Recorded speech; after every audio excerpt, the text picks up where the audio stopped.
told she had lupus. She doesn't. They were getting ready to tell her she had multiple sclerosis, and she didn't. Her husband went home and jumped all over her and made her stop drinking the diet drinks, and all of a sudden things got a lot better for her. Yep. That's basically how it happened with me, Corey. I put the diet drink down, and I didn't touch it again. This was on a Friday. I think it was around the 19th of September. Last year? Yeah. And my husband looked at me and he says, the next day, within 24 hours, he says, baby, you're not slurring like you were. You're not falling out like you were either. And over time, it got better and got better and got better. Because I was such a high user of aspartame through primarily Diet Cokes and Equal, and those are the primary ways, combined with the mountain of evidence and other testimonials of people who have had terrible symptoms of every type of malady that you can imagine. And when they're removed from the aspartame, the symptoms go away. That's what you call strong, if not direct evidence, very strong circumstantial evidence.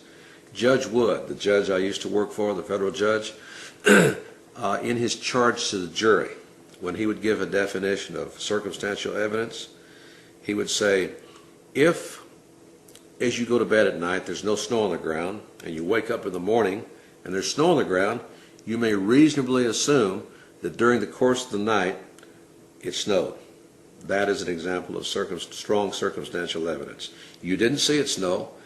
You can't scientifically prove that the snow fell from the sky, but it wasn't there at night, and in the morning it was. Therefore, you may conclude circumstantially that it snowed during the course of the night.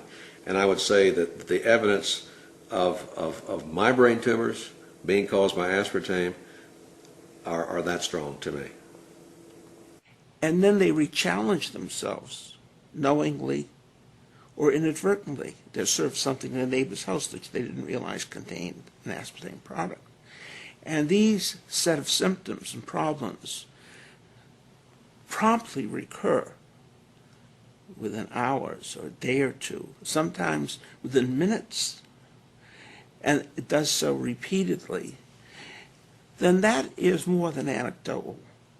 That is similar like the Koch postulates for infection.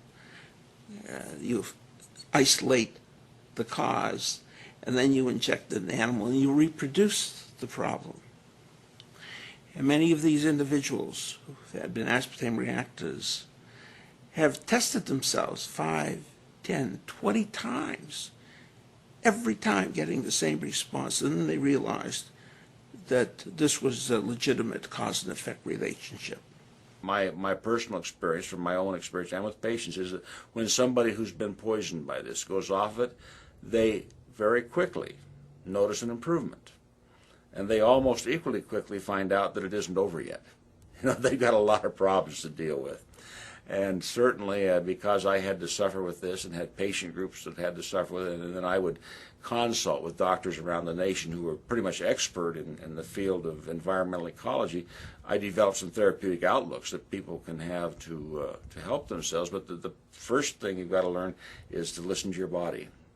If something's going wrong, try and backtrack to what you had or what you're breathing in your environment or what's going on around you.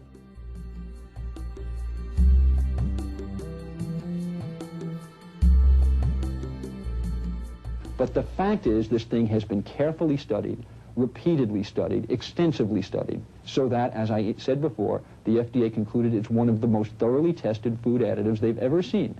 And the conclusion is that it's safe. They had made the claim years ago that they would help and support any legitimate researcher, that they would supply aspartame and be helpful in any research.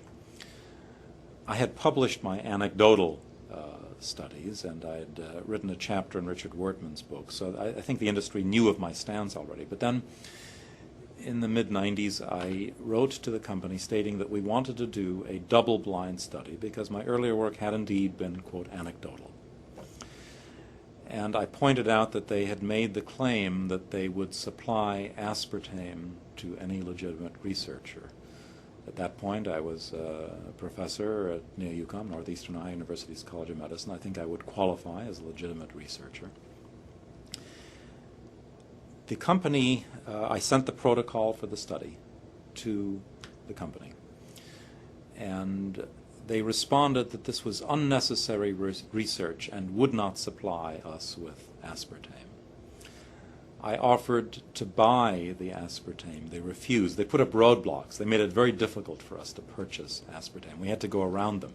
We finally did get USP-grade aspartame from Schweitzer, from a private firm, but the point is that the NutraSweet company made it very, very difficult, didn't follow through on their promise to supply aspartame to any legitimate researcher. Said this was unnecessary, shouldn't be done, needn't be done. They tried to block it. The GD Searle Company, in the quest to get approval for their product, aspartame, they conducted a study on animals in which they fed some animals, like I said, low dose, medium dose, high dose of the product, and then they used control animals that supposedly did not get any of the product.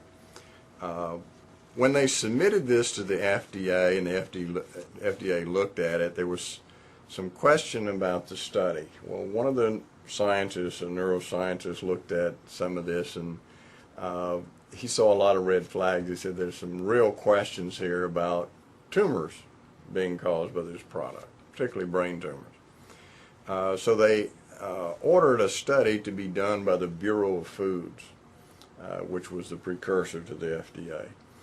And Dr. Jerome Bressler was in charge of this group to look through the research that had been done by G.D. Searle, and that's what the Bressler reported about. And this is the report here. And basically what it shows is that either a lot of purposeful shenanigans was carried on to get this product approved, or, as he states it, it was the world's worst research. They found that what they did is the animals that died after being fed NutraSweet, they didn't autopsy the animals right away. Some of them were not autopsied more than a year afterwards. And of course the tissues broke down and liquefied, and so they couldn't do proper studies on them, but they reported it as if they had, and they reported these as normal. They found that they were taking tumors and cutting them out and throwing them away and saying the animal was normal. They had animal tissues that had obvious tumors in it that were reported normal. They had, in one of the cases here that's reported, a lymph node that was enlarged. And this G.D. Searle pathologist reported it as a normal lymph node. When the scientists from the Bureau of Foods looked at it, they said it was an obvious lymphosarcoma, a highly malignant tumor. The notations about the testicular atrophy were not noted. There were just numerous things in this report that showed that, in my estimation, there was an effort to cover up what was being found so that they could get approval. There were so many things wrong with the submitted data from G.D. Searle originally. They had a monkey study, and in this monkey study they were fed aspartame, and they were fed aspartame with milk. The milk, as you know, normally slows down the absorption of certain chemicals when you drink milk. If you take aspirin in milk, it'll take much longer for the aspirin to go to work. Well, even though the monkeys were drinking aspartame and milk, out of the 7 monkeys they had, I think 1 or 2 died and 4 or 5 had grand mal seizures. Now, these test results were not satisfactory to G.D. Searle. They weren't going to be able to show these to the FDA, saying, hey, look, aspartame, even with milk, caused monkeys to have grand mal seizures.